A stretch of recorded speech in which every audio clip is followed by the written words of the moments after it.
अपने मन में डूब कर पा जा सुराग जिंदगी, अपने मन में डूब कर पा जा सुराग जिंदगी, तू अगर मेरा नहीं बनता तो ना बन, अपना तो बन। 9 नवंबर 1877 को सियालकोट में अजान फजर के वक्त शेख नूर मोहम्मद के घर जिस बच्चे ने आंखें खोली उसका नाम मोहम्मद इकबाल रखा गया। मोहम्मद इकबाल बचपन ही से इंतहाई ज़हीन और रोशन ख्याल थे। उनकी ज़िंदगी के मुख्तलिफ वाक़यात और उनके मामूलात हमें उनकी शख्सियत के कई पहलू से आशना करते हैं। मोहम्मद इकबाल बचपन ही से ज़हीन होने के साथ तालीम के मामले में भी इंतहाई संजीदा थे।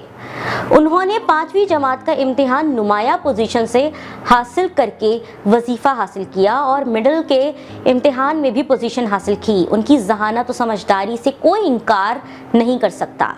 एक मर्तबा जब उन्हें स्कूल पहुंचने में ताख़ीर हो गई तो उस्ताद ने उनसे सबब दरियाफ्त किया, जिस पर मोहम्मद इकबाल ने बेसाख्ता जवाब दिया, उस्ताद मोहतरम, इकबाल हमेशा देर ही से आता है। ये इतना खूबसूरत और बामायने जुमला था कि उनके उस्ताद भी हैरान रह गए।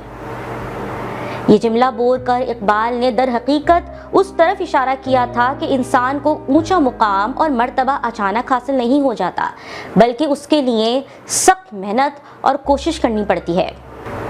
इससे अंदाज़ा होता है कि अल्लामा इकबाल बचपन ही से हाजिर जवाब थे। वैसे तो अल्लामा साहब की ज़िंदगी के बहुत से पहलू हैं, मगर सियासी बसीरत की बात की जाए तो दूर अंदेशी में अल्लामा इकबाल अपनी मिसाल आप थे। अल्लामा इकबाल की सियासी बसीरत, इल्मी व फ़िक्री अज़मत और मिल्लत इस्लामिया के लिए दर्दमंदी का इजहार उनके मामूलाते ज़िंदगी और उनकी शायरी से होता है कि उनके 1930 की दहाई में लिखे गए अशार आज भी ताज़ा हैं। ये 1938 का जिक्र है जब एक दिन पंडित जवाहरलाल नेहरू अल्लामा इकबाल से मिलने जावेद मंजिल आए तो उन्होंने अल्लामा इकबाल से हिंदुस्तान के सियासी मसाइल पर गुफ्तगू की।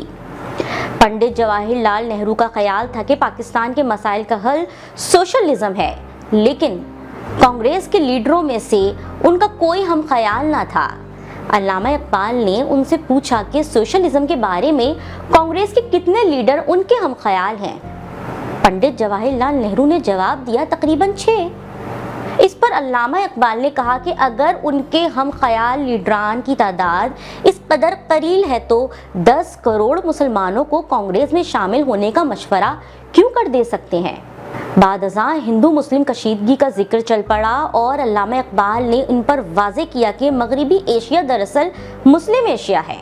आइंदा आलमी सियासत में उसके किरदार की अहमियत बहुत बढ़ जाएगी, लिहाजा अगर बर्रे सग़ीर में हिंदुओं ने मुसलमानों से अच्छा सलूक ना किया तो उन्हें नाराज़ कर दिया तो मगरबी एशिया के मुस्लिम ममालिक के साथ उनके ताल्लुकात ख़राब हो जाएंगे।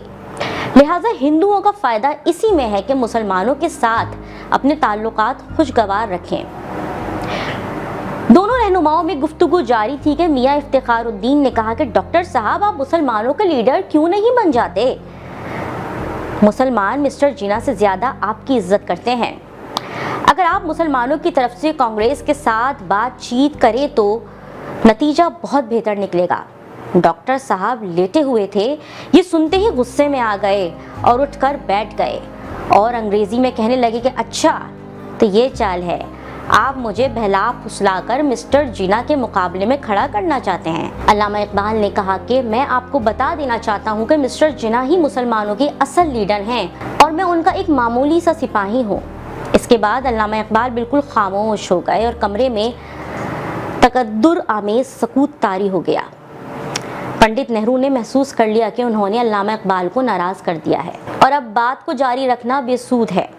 चनाचा वो इजाज़त लेकर रुखसत हो गए।